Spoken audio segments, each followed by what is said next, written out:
They say you never truly know the people closest to you.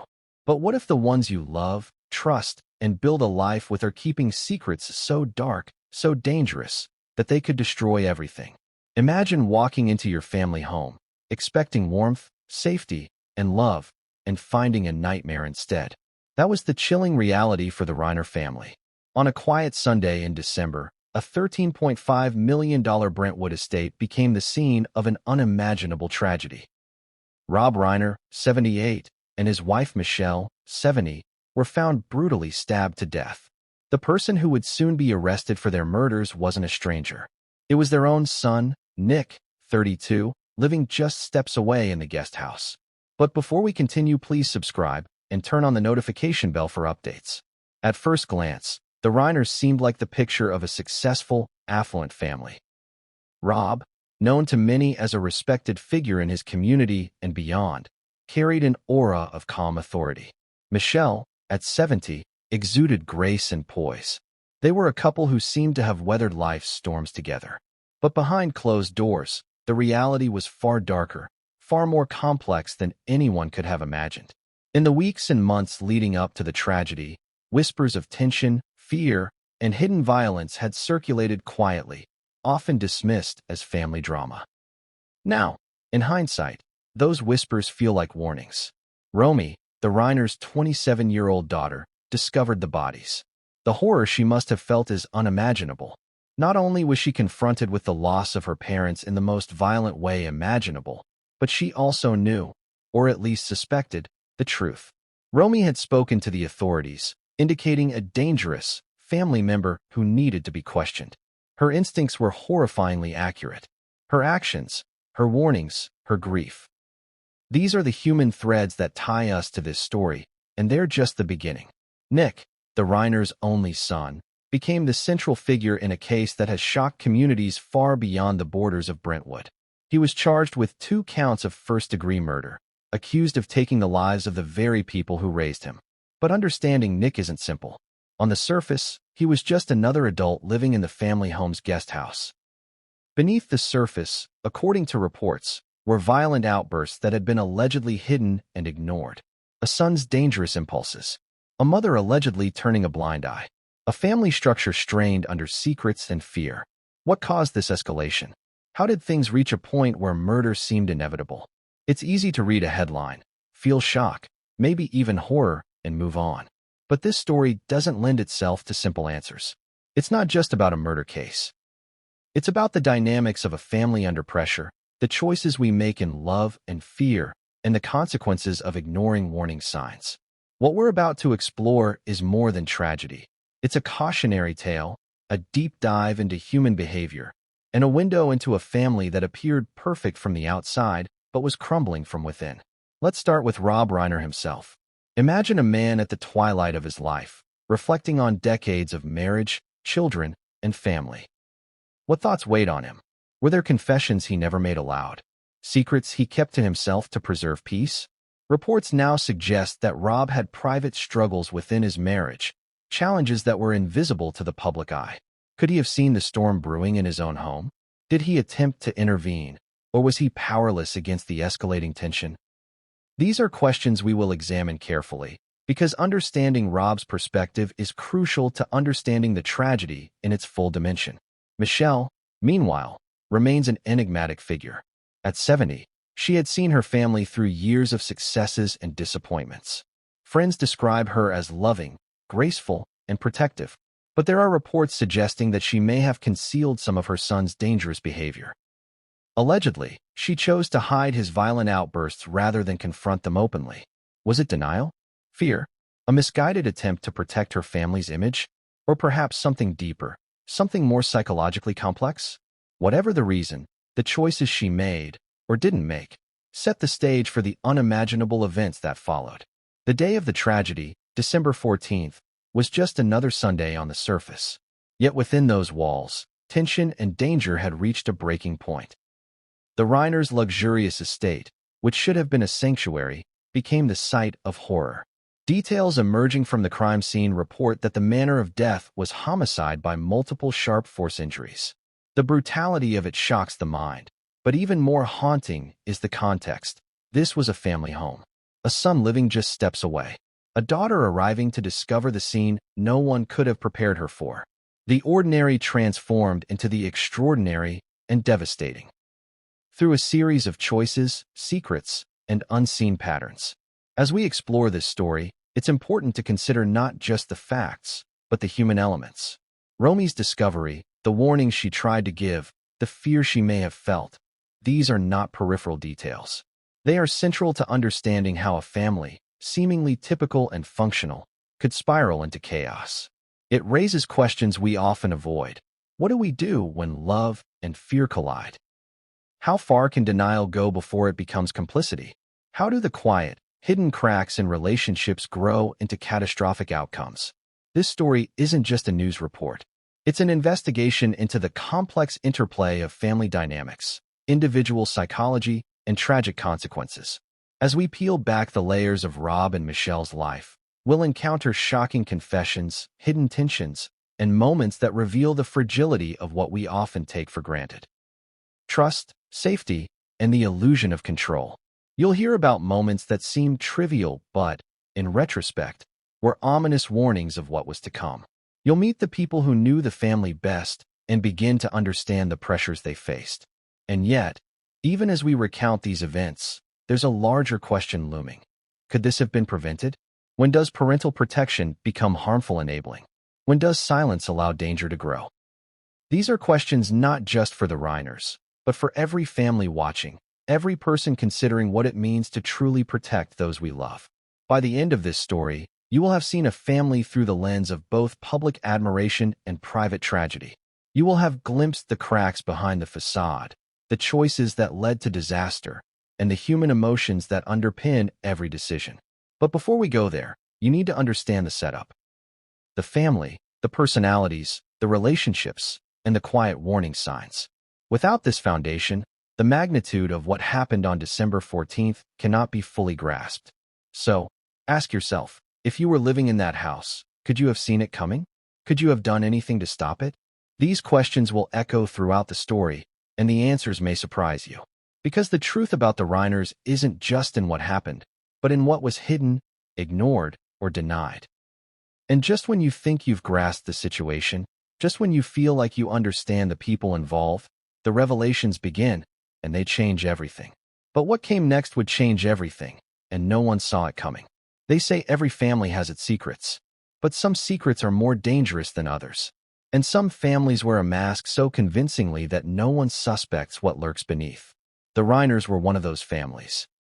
To the outside world, Rob and Michelle were a picture of stability, success, and love. Their home was a sprawling $13.5 million Brentwood estate. Their social circle was vast, and their children seemed happy and well-adjusted. It was a life many would envy. But as is often the case, appearances can be deceiving. From the moment Rob and Michelle married, they cultivated an image of harmony. Rob, at 78, carried himself with quiet authority. A man who had weathered the storms of life and emerged with calm wisdom. Michelle, 7 years his junior, radiated elegance and sophistication. Together, they seemed the embodiment of a couple who had it all: love, wealth, and family. Yet beneath the surface, tensions were simmering. There were unspoken arguments, subtle power struggles, and quiet frustrations that never made it to public view. And while no one outside their inner circle could see it, the family's internal balance was far more fragile than anyone realized. Consider Rob's personality. Known for his intelligence, charisma, and leadership, he was the kind of man people instinctively respected. But he also had a streak of stubbornness, an unwillingness to confront conflict head-on unless it directly impacted him or those he loved. This temperament, combined with the pressures of managing a large estate, a high-profile life, and a family with growing children, created a tension that few could penetrate.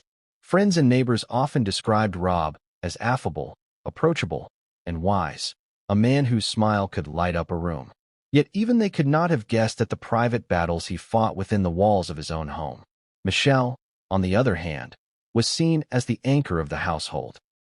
She was loving, protective, and fiercely dedicated to her family. She handled social obligations, household management, and the complexities of family life with grace and precision. Yet reports suggest that Michelle may have carried her own burdens silently, burdens that involved not just the day-to-day challenges of parenting, but a deep-seated awareness of her son, Nick's volatile tendencies. This knowledge, whether acknowledged publicly or privately, may have shaped her behavior in ways that would later prove catastrophic. Their marriage, like many, was a complex mix of love, compromise, and hidden tension. Rob and Michelle had shared decades together, raising children, navigating financial success, and presenting a united front to the world. But decades of life together also meant decades of accumulated resentments, disagreements, and moments of disappointment that were never fully resolved. In public, they appeared inseparable, the perfect couple. In private, there were fractures that few were aware of and fewer still understood. The Reiners' children, Romy and Nick, were products of this environment. Romy, 27, was thoughtful, attentive, and observant. She seemed to have inherited her parents' intelligence and social awareness.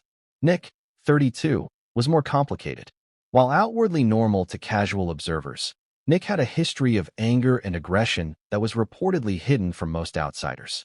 How a parent chooses to address or ignore a child's violent tendencies can shape the entire trajectory of a family, and in this case, those choices would have devastating consequences. Friends, colleagues, and extended family often commented on how composed and seemingly harmonious the Reiners appeared. Social gatherings were polished, interactions with neighbors were friendly, and the family presented an image of perfect civility. But behind the smiles, unspoken tensions lingered. Arguments were quietly contained, frustrations were internalized, and the unaddressed issues began to compound over time. This is the paradox of outward perfection. The more carefully a family cultivates a flawless appearance, the more dangerous the hidden cracks become. Financial success also played a role in shaping the family dynamic. A $13.5 million estate is not just a home. It is a statement of status, security, and achievement. Maintaining such a property requires constant attention, and with that attention comes pressure. Who is responsible for what? How are conflicts resolved? How does one manage a household that is both a private sanctuary and a public showcase? For the Reiners, these pressures may have exacerbated existing tensions, creating an environment where small disagreements could quickly escalate. The neighbors, who would later become witnesses to the aftermath of tragedy, remembered the Reiners as polite, quiet, and unobtrusive. There were no obvious signs of domestic unrest. No screams, no visible confrontations, no apparent threats. And yet, within the estate's walls, a different reality was unfolding. The contrast between the external image and internal truth is jarring, a stark reminder that appearances can be deceiving. This duality, public perfection and private turmoil, sets the stage for understanding what ultimately happened. Let's examine the personalities in more detail. Rob's approach to conflict was often indirect. He valued harmony and reason, but he also had limits. When challenged by behaviors he did not understand or could not control, he sometimes withdrew or sought to maintain peace at the expense of addressing the underlying problem. Michelle, in contrast, may have been more protective, more inclined to shield her children from judgment or consequences. Together, these approaches created a delicate balance, but one that was ultimately unsustainable when faced with extreme circumstances. Nick, the Reiner's son, was the fulcrum on which the family's hidden tension pivoted. Friends and insiders describe him as intelligent, passionate, and at times unpredictable. His volatility was reportedly known to Michelle, but largely concealed from others. This concealment raises critical questions. How do parents decide when to intervene? When does protection become enabling? How do families navigate the dangerous intersection of love and fear? In hindsight, the answers seem tragically clear, but at the time, the path was murky, fraught with uncertainty, and shaped by decades of familial patterns. The contrast between Romy and Nick is also instructive. Romy, as the observer and the communicator, often picked up on subtle cues and behavioral shifts. She reportedly sensed danger where others saw normalcy. Nick, meanwhile, carried a growing history of aggression that was largely hidden. The interaction between the siblings and the ways in which each perceived family dynamics would play a pivotal role in the events that followed. It is a stark illustration of how perception and reality can diverge dramatically within a single household. Social and cultural pressures cannot be ignored either. Families in affluent communities often feel compelled to maintain appearances, to avoid scandal, and to present an image of perfection. These pressures can encourage silence, denial, or the suppression of uncomfortable truths. For the Reiners, this may have been a contributing factor. The desire to be perceived as flawless, to avoid judgment, and to maintain control over their public image may have inadvertently allowed dangerous behaviors to escalate behind closed doors. And then there is the psychological aspect. Long-term patterns of avoidance, denial, and internalized conflict can create an environment where small problems grow unchecked. What starts as a minor disagreement or a hidden behavioral issue can, over time, evolve into a complex web of fear, mistrust, and potential violence. Understanding the Reiners' psychological landscape is crucial. It is here, in the interplay of personality, family dynamics, and hidden tension, that the seeds of tragedy were sown. As we piece together the story, it becomes clear that the Reiners' outward perfection was a fragile construct. Every family has its challenges, but some families carry hidden dangers that, if unaddressed, can escalate to irreversible consequences. The Reiners' case is a vivid illustration of this principle. It is a story of love and loyalty, yes, but also of denial, concealment, and the tragic cost of ignoring warning signs. And yet, the tragedy is not immediate. Before the fatal day arrives, there are moments, subtle, telling, and often overlooked, that hint at the deeper turmoil. A raised voice in the hallway, a tense conversation at the dinner table, a child's unexplained absence or outburst. These moments, in isolation, may seem insignificant, but taken together, they form a pattern, a silent warning that, if recognized, might have changed everything. In understanding Rob and Michelle, we must balance admiration with awareness. Admiration for their achievements, their efforts, and their love for their children. Awareness of their human limitations, their private struggles, and the difficult choices they faced. This dual perspective allows us to see them as more than just victims. It allows us to see them as people navigating an impossible situation, making decisions that would have far-reaching consequences. By now, you may be wondering, how did a family that seemed so functional from the outside descend into tragedy? How did decades of love, care, and shared life end in violence and loss? These questions are central to understanding the Reiners' story, and the answers lie not only in the events of December 14th, but in the complex, interwoven lives of a family who appeared perfect, but was quietly fracturing from within. So we begin here, at the facade, Rob and Michelle, a couple admired, respected, and envied. Their children, Romy and Nick, navigating the dual pressures of love and expectation. Their home, a symbol of success and comfort, yet also the stage for hidden tensions and silent warnings. And above all, the question that hangs over everything. How does a family go from outward perfection to unthinkable tragedy? But what came next would change everything, and no one saw it coming. What if the signs were always there, subtle, almost invisible, and yet screaming a warning that no one wanted to hear?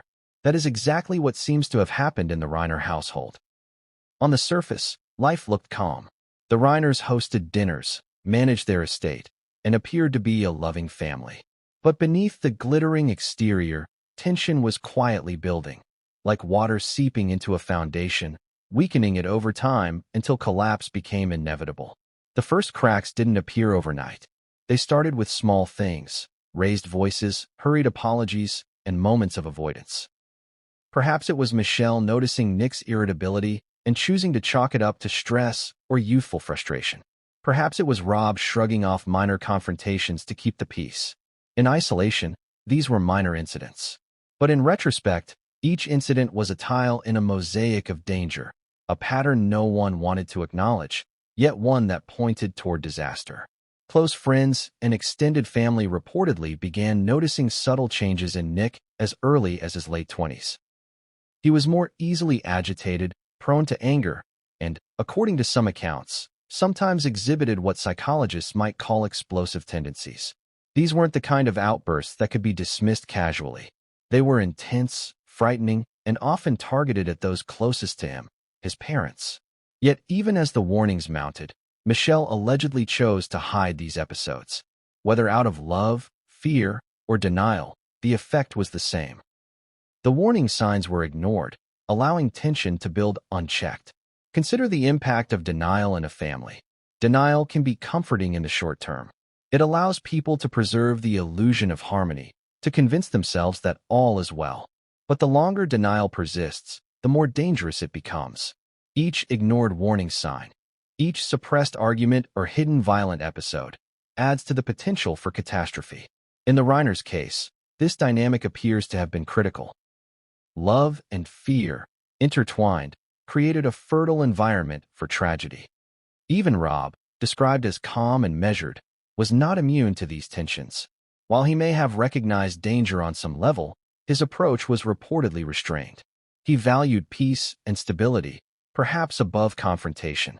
It is possible that he believed issues could resolve themselves, or that he underestimated the severity of Nick's aggression. And in a household where appearances mattered, perhaps he also feared public judgment or the social consequences of acknowledging familial instability. These are human considerations, understandable yet tragically consequential. The dynamic between Michelle and Nick is particularly significant. Allegations suggest she may have concealed his violent outbursts from others, perhaps rationalizing that reporting them would only escalate conflict or bring shame. But in doing so, she may have unintentionally allowed the behavior to escalate. Parenting a child with violent tendencies is among the most complex challenges a family can face. Intervention is critical, but fear, denial, and hope can cloud judgment. Michelle's choices, however well-intentioned, may have contributed to the environment that allowed violence to erupt. Meanwhile, Romy observed these patterns with increasing clarity. She was aware, intuitively or explicitly, of danger that her parents seemed unwilling or unable to confront. Siblings often perceive the family's internal dynamics differently, and Romy's observations placed her in a position of quiet vigilance. She reportedly tried to voice concerns, but was met with dismissal or placation. This is a common and tragic phenomenon in families with hidden tension. The child who sees the danger is ignored, while the one causing harm is protected. The imbalance can fuel resentment, fear, and, eventually, escalation. It's important to note that early warning signs in families often manifest in ways that outsiders might miss. A sudden mood shift, a flinch at a certain topic, subtle withdrawal, or tense exchanges that seem fleeting to visitors can all indicate underlying volatility. In the Reiner's case, the outward calm likely masked a complex web of suppressed anger, fear, and unspoken threats. This duality, what the public sees versus what actually occurs, is a defining characteristic of families that appear perfect but harbor dangerous undercurrents. Friends and neighbors have described moments that, in hindsight, were ominous. Instances where Nick reportedly lashed out or displayed aggressive behavior, only to be soothed or excused by Michelle. Moments where Rob's calm exterior masked anxiety and unease. Instances where Romy's perceptiveness indicated a level of awareness that adults perhaps wished they didn't have to acknowledge. Each of these fragments, seemingly insignificant alone, collectively formed a warning that the family struggled to manage. Psychologists studying family dynamics often point out that hidden aggression in a household can escalate when combined with secrecy and denial. If violent tendencies are ignored, concealed, or excused, the behavior can grow more frequent and intense. It's a slow burn. In the Reiner's household, the smoke signals were there. Temper flares, whispered threats, and tension that thickened the air like a fog. But instead of confronting the reality, the family reportedly attempted to maintain the illusion of normalcy, a choice that, tragically, made the eventual eruption more violent. It's worth considering the psychology of concealment. Michelle's alleged concealment of Nick's behavior, whether out of fear or misplaced loyalty, may have had unintended consequences. Concealing problematic behavior can sometimes communicate tolerance to the individual, reinforcing negative patterns. Meanwhile, family members who sense danger may feel isolated, ignored, or powerless, exacerbating anxiety and mistrust. In the Reiner's case, these dynamics appear to have coalesced into a situation ripe for tragedy. Financial and social pressures added another layer of complexity. The Reiner's estate was not only a home, but a symbol of achievement, success, and status. Maintaining appearances in such a context is inherently stressful. Public scrutiny can discourage transparency about personal challenges, particularly when those challenges involve violence or behavioral instability. It is plausible that the family's desire to preserve their image contributed to a culture of silence, where addressing warning signs openly was avoided, inadvertently allowing the situation to worsen. As these cracks widened, moments of tension reportedly became more frequent. Arguments may have escalated more quickly, outbursts may have grown more intense, and the atmosphere in the home likely became increasingly charged. For Romy, who observed these patterns, the sense of foreboding must have been palpable. She reportedly recognized the danger long before the fatal day, a recognition that highlights the importance of listening to those who perceive risk within a household. Ignoring early warnings is a recurring factor in tragedies like this, where prevention is possible only if attention is paid to subtle signs.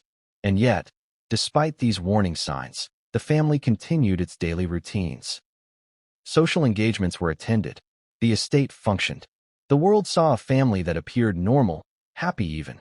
This is the paradox of hidden danger. The more normal life seems on the surface, the easier it is for outsiders to dismiss subtle signals of risk. It is a cruel irony that families under the greatest stress often appear calmest to the outside world, masking the chaos within. The story of early warnings is also the story of human choices. Each ignored sign, each excuse, each rationalization contributed to a trajectory that no one could reverse at the last moment. Parents who attempted to protect, siblings who observed and feared, children whose behavior spiraled. All of these threads intertwined to create a fabric that was both strong in love and fragile in safety. The tragedy of the Reiners is not just about violence. It is about the consequences of ignoring danger, even in the name of love. By now, it is clear that the Reiners' story was moving toward an inevitable crisis long before December 14th. The warning signs were present, the tension was palpable, and the family dynamic was volatile. What we see in hindsight is a series of missed opportunities, overlooked behaviors, and the quiet accumulation of risk. Each moment that was ignored, each outburst that was excused, and each attempt to maintain appearances added fuel to the fire. And yet, the final moments before the tragedy were still unpredictable. No one could have precisely foretold the scale of the event that would occur that Sunday. But the early warnings, the cracks in paradise, paint a chilling picture of a family living on the edge, where love and fear coexisted with danger, and where denial ultimately became a catalyst for catastrophe. The question now becomes unavoidable. How did these warning signs manifest on the day itself? How did years of concealed tension, ignored aggression, and unspoken fears erupt into a violent reality? The answers lie in the next chapter, where we explore Nick, the hidden storm within the family, and the escalation that would ultimately lead to an unthinkable act. But what came next would change everything, and no one saw it coming. What do you do when the person you love most becomes the person you fear the most? For the Reiners, that person was their son, Nick. Outwardly, he was just another adult living in the family's guest house, a son, a brother, someone the world might have assumed was safe. But behind closed doors, Nick harbored a volatility that few understood, and even fewer acknowledged. It was a storm building quietly, a storm no one could fully anticipate, until it finally broke with devastating force. Nick, 32 at the time of the tragedy, had grown up in a household that, to outsiders, seemed stable and supportive. Rob and Michelle provided him with opportunities, guidance, and resources. But childhood and adulthood carry their own complexities. Friends, relatives, and neighbors now paint a picture of a man who could oscillate between charm and aggression, calm and rage, affection and threat. The duality of his personality is central to understanding the eventual tragedy. On one hand, Nick could appear loving, intelligent, and capable. On the other, he could be unpredictable, volatile, and dangerous. What fueled Nick's anger? Was it a lifelong struggle with impulse control, frustration at perceived slights, unmet expectations? The exact psychological profile may never be fully known, but reports suggest patterns of aggressive behavior stretching back years. Allegedly, incidents that might have alarmed outsiders were often concealed by Michelle, creating an environment in which Nick's behavior went unchecked. This concealment, whether intended to protect the family's reputation, shield Nick from consequences, or maintain peace, had unintended and tragic consequences. Consider the nature of hidden aggression. A child or adult who exhibits violent tendencies may not always do so publicly. Sometimes, the most extreme behavior occurs when those who might intervene are absent or unwilling. In Nick's case, the reports suggest a carefully managed facade. Charm, politeness, and normalcy presented outwardly, while aggression and volatility were reserved for private moments within the family. This duality is terrifying because it lulls those around the individual into a false sense of security, while the danger continues to grow unchecked. Family members reportedly noticed warning signs that were easy to dismiss or even rationalize. A slammed door, an abrupt outburst, an angry glare. These might have been seen as typical sibling behavior or frustrated adult behavior. Yet in combination, these incidents formed a pattern, a roadmap to potential violence. It is a chilling reminder of how seemingly small events, when ignored or minimized, can signal the buildup of something far more dangerous. Nick's relationship with his parents, particularly Michelle, is critical to understanding the story. Reports claim she frequently shielded him from consequences, intervened on his behalf, or excused aggressive behavior. Some psychologists might argue that this created a dangerous reinforcement loop. Violent tendencies were neither challenged nor redirected, allowing them to intensify over time. From an outside perspective, it's easy to assign blame. But the reality inside the Reiner home was undoubtedly more complex. A mix of love, fear, hope, and denial, all colliding with disastrous results. Romy, the Reiner's daughter, reportedly recognized the danger long before the tragedy. She observed patterns her parents may have missed or chosen to ignore. Siblings often perceive hidden tensions differently, and in this case, Romy's awareness appears to have been acute. She may have sensed the storm brewing, while her parents maintained the illusion of calm. That imbalance, where one family member sees danger clearly while others do not, is a common feature in families dealing with concealed aggression. Nick's outward demeanor further complicated matters. To friends, neighbors, and colleagues, he appeared normal, even charming. He maintained relationships, attended social gatherings, and carried out everyday tasks without drawing suspicion. This ability to mask volatility is a hallmark of individuals who are capable of sudden, violent acts. It is a dangerous combination.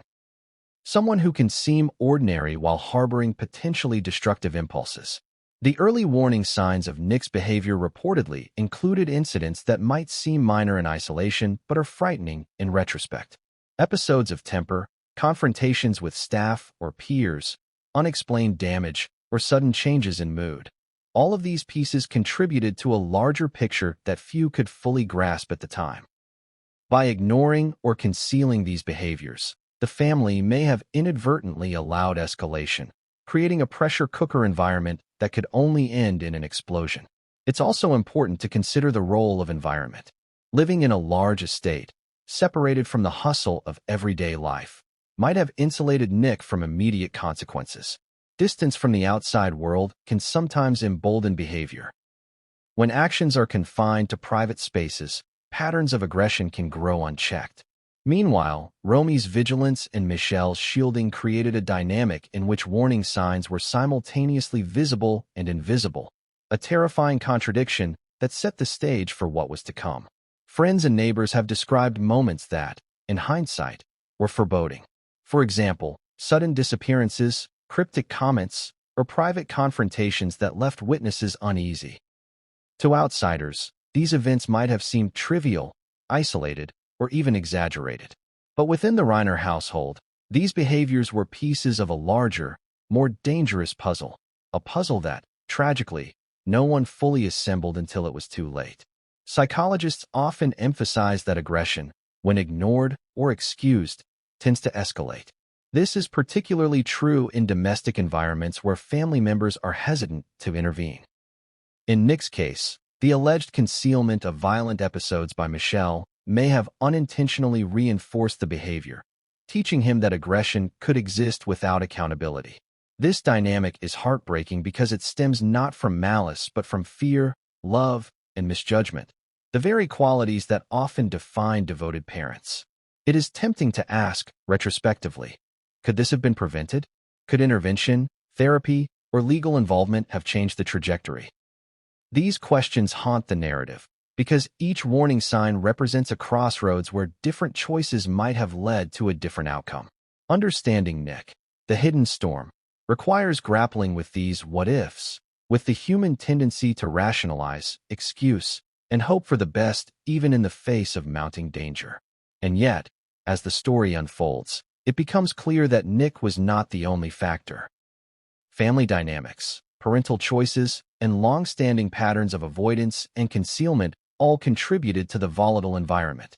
Nick's aggression was both a cause and a symptom, a mirror reflecting the complex interplay of fear, love, denial, and power within the Reiner household. By now, the picture emerges: a son capable of sudden, unpredictable violence, a mother who allegedly protected and excused him, a father who may have sought harmony over confrontation, and a daughter who perceived danger but felt powerless to prevent it. These dynamics, simmering for years, set the stage for an eventual tragedy that would shock not only the family but the world. And still, the final escalation, the day the tragedy struck, remained uncertain. Nick's hidden storm had not yet fully erupted. The tension, built over decades, was approaching a breaking point, and the family, perhaps unknowingly, was standing on the edge of disaster.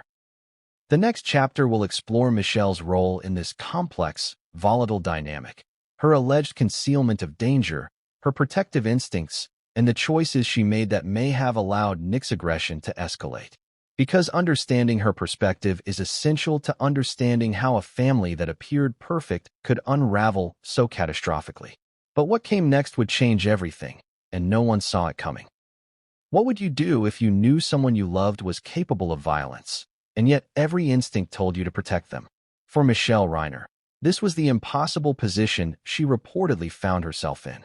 The mother, the wife, the woman who had spent decades managing the family's well-being, may have carried a secret that no one outside the home ever suspected. She allegedly shielded her son Nick's violent behavior from the world, and perhaps even from her husband. It was a choice that, while rooted in love and fear, may have unknowingly paved the way for catastrophe. Michelle, at 70, was described by friends as poised, compassionate, and endlessly patient. She had raised 2 children, managed a household in one of the most affluent neighborhoods in the country, and appeared to navigate life with grace. To outsiders, she seemed the ultimate caregiver, attentive, organized, and devoted. Yet behind the closed doors of the Brentwood estate, she may have been burdened with knowledge that few could imagine. According to reports, Nick had a history of aggressive outbursts, incidents that were serious enough to raise concern but were kept secret from outsiders. Michelle, for reasons we may never fully understand, allegedly chose to conceal these incidents. Why would a parent hide such behavior? The answers are complex and deeply human. Fear is one possible explanation.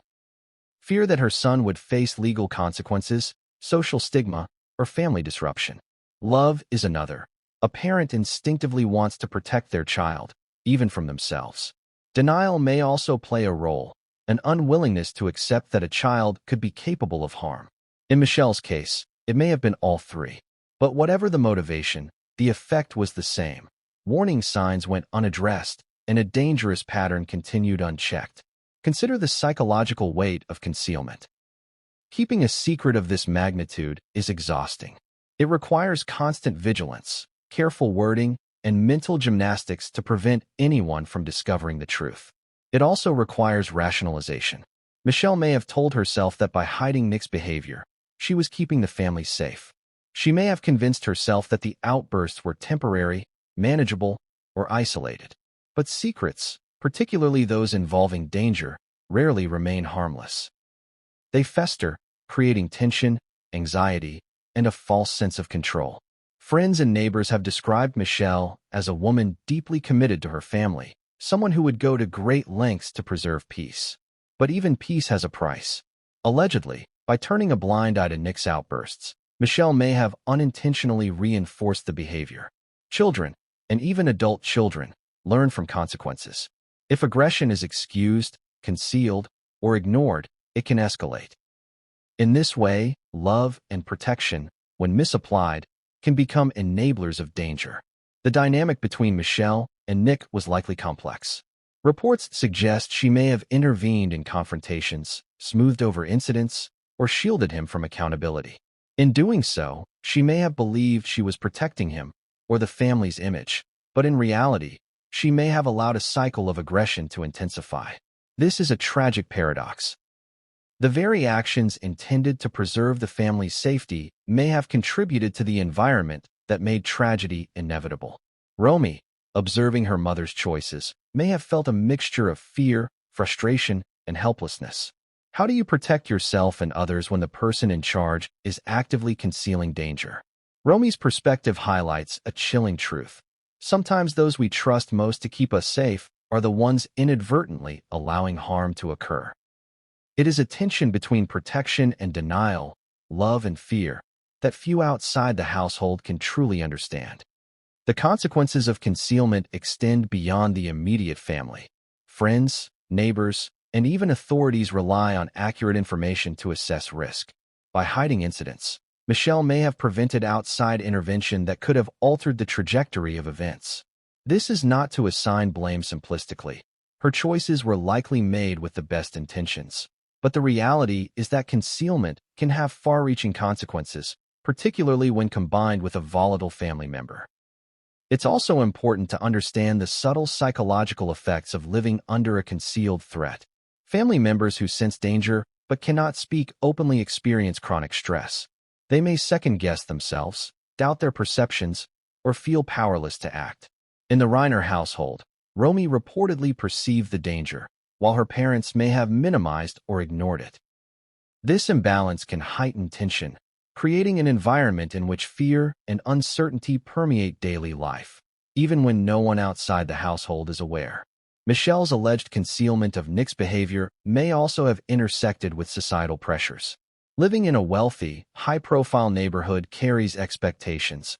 Appearances must be maintained, reputations protected, and problems kept private. These pressures can reinforce silence, encouraging families to hide difficulties rather than address them openly. For Michelle, the choice to shield Nick may have been influenced by a desire to uphold this social veneer, creating a dangerous tension between perception and reality. The escalation of Nick's aggression is crucial to understand. Each concealed outburst, each rationalized incident, added momentum to a growing storm. By the time the events of December 14th arrived, the tension had likely been building for years, a powder keg ready to explode. Michelle's role in this escalation, her love, her fear, her choices, is central to understanding how a family that seemed outwardly perfect could experience such a violent collapse. Friends and family have since reflected on Michelle's actions with a mixture of admiration and sadness. Admiration for her dedication, for her patience, and for her attempts to preserve family harmony. Sadness for the unintended consequences of concealment, and for the tragedy that ultimately unfolded. It's a stark reminder of the complexities of parenthood. Sometimes the line between protection and enabling is blurred, and the consequences of misjudgment can be catastrophic. The story of Michelle's secret is not just about concealment. It is about human complexity, about the impossible decisions faced by those who love fiercely but fear even more. It is a cautionary tale of the dangers inherent in silence and the tragic consequences that can arise when warnings go unheeded. And yet, the story is far from over.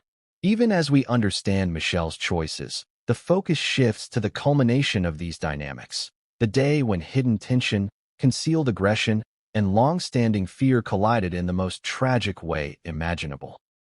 The stage is set for the fatal day, for the events that would shock the world, and for the ultimate consequences of years of concealed danger. The next chapter will explore the family's experience in the days leading up to December 14th, the subtle shifts in behavior, and the moments that hinted at an approaching disaster. Because understanding the build-up is essential to grasping the magnitude of what was to come. But what came next would change everything, and no one saw it coming.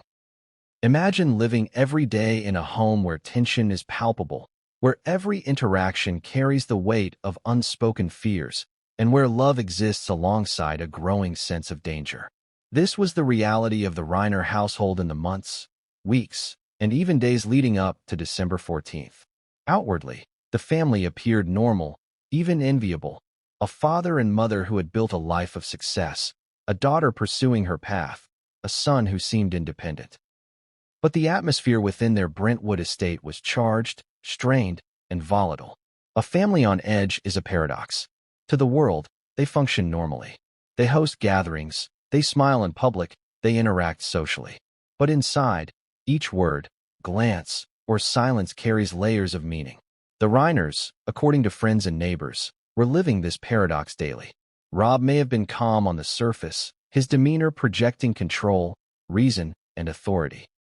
Michelle, poised and graceful, maintained an appearance of composure while allegedly managing concealed dangers. Romy, the observant daughter, sensed the volatility around her.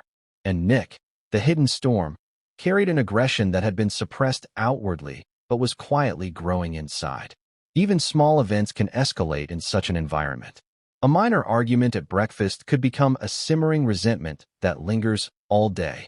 Doors slammed, voices raised in frustration, eyes averted to avoid confrontation. These are not dramatic incidents in isolation. They are subtle signals of a family teetering on the edge. Each moment compounds the tension, creating a sense of imminent collapse. In the Reiner household, these micro-conflicts were part of the daily fabric, shaping the mood, behavior, and interactions of every member. Romy reportedly became hyper-aware of these dynamics. She noticed changes in her brother's behavior. Moments of irritability, sudden outbursts, or unusual silence. She observed her parents' responses, Michelle's protective interventions, and Rob's attempts to maintain peace. Over time, these observations likely created a sense of unease that colored her perception of the household. It is a phenomenon familiar to those who live with tension. When danger exists quietly, it becomes part of the background, always present, never fully acknowledged, yet impossible to ignore. One of the most frightening aspects of a family on edge is unpredictability. No one knows when a confrontation will escalate. A conversation that starts innocuously can spiral into anger, threats, or aggression. This unpredictability creates constant anxiety. Every decision, every word, every action carries potential consequences. In the Reiners' case, the combination of concealed aggression, parental concealment, and family awareness created a volatile equilibrium. Everyone was on guard, but no one could control the storm that was quietly building. Neighbors have described subtle signs that hinted at this tension. Occasional arguments, the sound of raised voices, or unexplained absences, all indicators of an environment under pressure. To outsiders, these may have seemed inconsequential. But within the household, they were pieces of a larger puzzle, fragments of a narrative no one outside could fully grasp. The danger was hidden in plain sight, visible only to those who knew where to look. Financial and social pressures amplified this edge. The Reiners' estate, a symbol of achievement, status, and comfort, was also a stage for maintaining appearances. Wealth, while offering security, brings its own set of stresses. The need to uphold a public image can suppress honest conversations about danger, tension, or behavioral issues. Michelle's alleged concealment of Nick's aggression, Rob's preference for harmony, and the family's social expectations all contributed to a culture in which true risk was masked by civility. The family dynamic also included layers of loyalty, love, and fear. Parents may struggle with conflicting desires to protect their child, to preserve family harmony, and to maintain safety. Siblings may feel torn between speaking out and maintaining allegiance. In the Reiners' household, these tensions were magnified by the presence of a hidden threat, Nick's aggression. Each member had to navigate their own fears while managing relationships, often without full information about the risks involved. Living on edge also creates psychological strain. Chronic stress affects perception, judgment, and emotional regulation. Romy may have experienced hypervigilance, anxiety, or frustration. Rob and Michelle may have carried silent worry, attempting to maintain control while internally aware of potential danger. Nick, meanwhile, may have been both the source and a product of the stress, his behavior shaped by both internal impulses and the family's responses. In such an environment, the emotional landscape is as critical as the physical one. Every glance, gesture, and interaction carries meaning. Consider, too, the patterns of conflict escalation. Minor disagreements can act as triggers, particularly when they intersect with long-standing tensions. In families like the Reiners, unresolved issues, hidden resentment, concealed aggression, or suppressed fear can amplify seemingly trivial incidents into moments of extreme intensity. Each incident builds on the last, creating momentum toward eventual crisis. The cracks that began subtly in Chapter 2 now widen, forming fault lines that stretch across every relationship in the household. The question of communication, or lack thereof, is central. Families on edge often struggle to express fears openly. Romy may have attempted to voice concerns, but Michelle's shielding and Rob's desire for harmony likely limited the extent to which danger was acknowledged. Suppressed communication allows tension to grow in silence. Misunderstandings proliferate, anxiety intensifies, and in extreme cases, the inability to confront reality directly sets the stage for catastrophic outcomes. By the days leading up to December 14th, the Reiners' home was a pressure cooker. Small arguments may have flared without resolution. Warning signs of aggression may have gone unnoticed or concealed. Romy's unease may have increased with each observation of her brother's behavior. The family's attempts to maintain appearances, polite greetings to neighbors, orderly daily routines, belied the inner turmoil that was quietly escalating. The disparity between outward calm and internal tension is a hallmark of households on the edge, and the Reiners' home exemplified it tragically. Yet, even in this high-pressure environment, moments of normalcy continued. Meals were shared, chores performed, and conversations held. This duality, the ordinary and the dangerous coexisting, creates cognitive dissonance. Family members may question their perceptions, rationalize anomalies, and convince themselves that all is well. But the danger remains, silent yet potent, like a storm approaching over the horizon. The Reiners' story at this stage is not one of a sudden catastrophe, but of a slow, inevitable build-up. The cracks in paradise are widening, the tension thickening, and the hidden storm within Nick growing stronger. Each family member's choices, what to conceal, what to confront, what to ignore, intersect with the others, creating a complex web of dynamics that no one could fully control. And now, the scene is set for the day when all these elements collide. The family's equilibrium, already fragile, is about to shatter. The subtle warnings, the concealed aggression, the psychological tension, all converge toward a moment of irreversible tragedy. The next chapter will explore the fatal day itself, December 14th. We will reconstruct the timeline, the atmosphere in the house, and the moments that led to the unthinkable.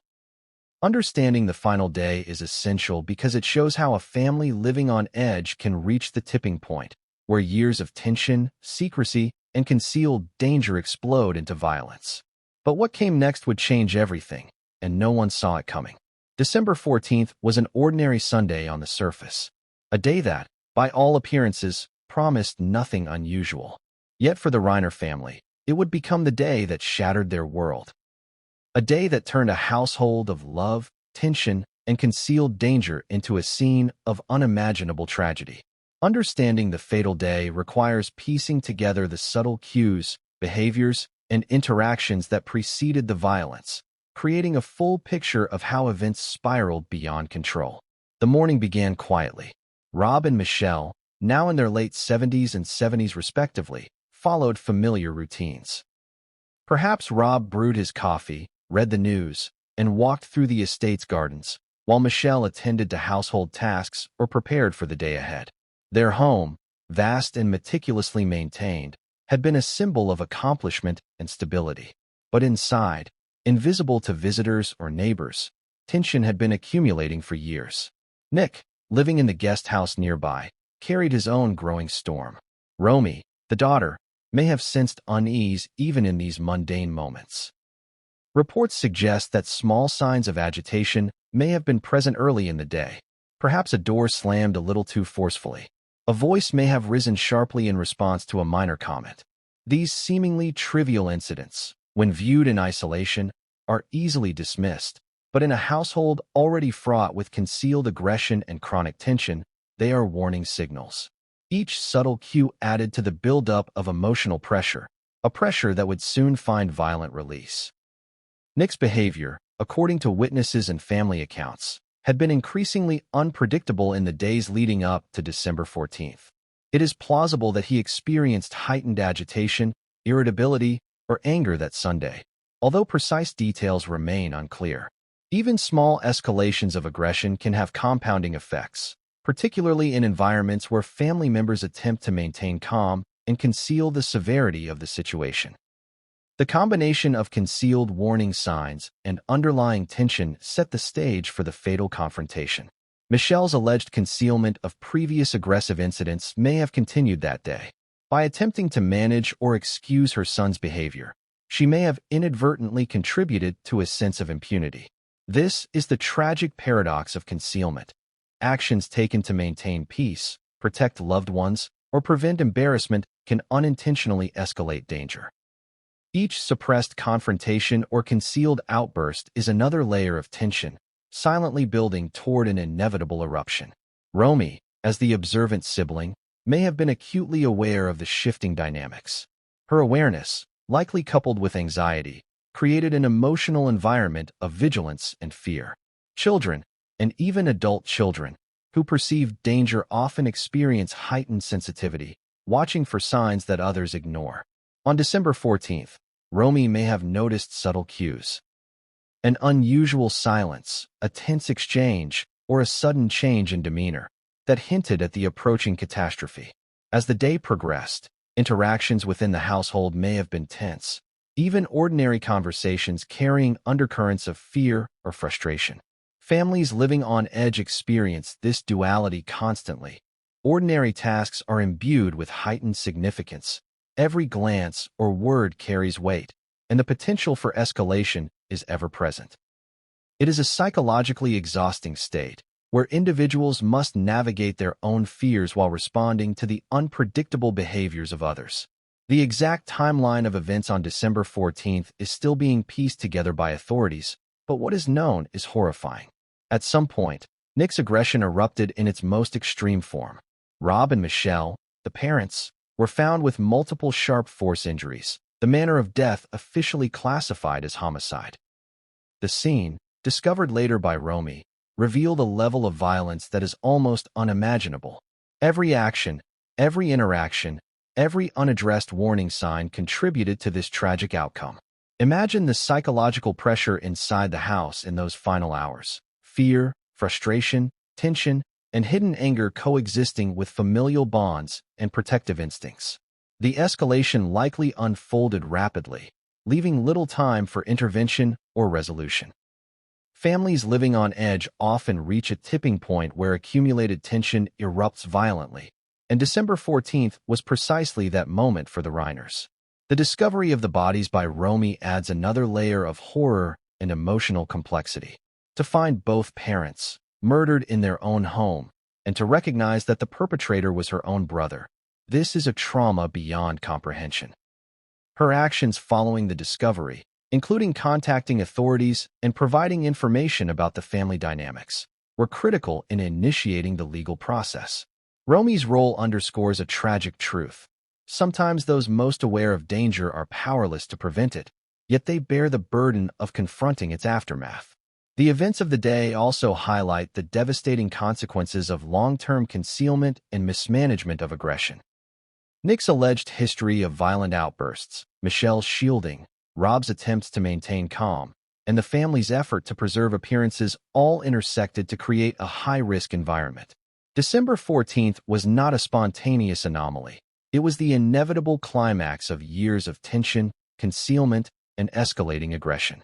Neighbors, friends, and community members were reportedly shocked. To the outside world, the Reiners' home had always appeared tranquil. the family well-adjusted and successful. The contrast between public perception and private reality is stark, emphasizing the hidden dangers that can exist in seemingly ordinary households. This disparity is part of what makes the tragedy so compelling and so terrifying. Even as authorities began their investigation, the full magnitude of the family's internal dynamics became clearer. Nick was arrested that night and charged with 2 counts of first-degree murder. Reports indicate that he had lived in the guest house for years, the proximity adding complexity to family interactions. Romy's statements to the police suggested awareness of a dangerous family member, a premonition that tragically proved accurate. The consequences of long-standing concealment and unaddressed aggression were now painfully visible.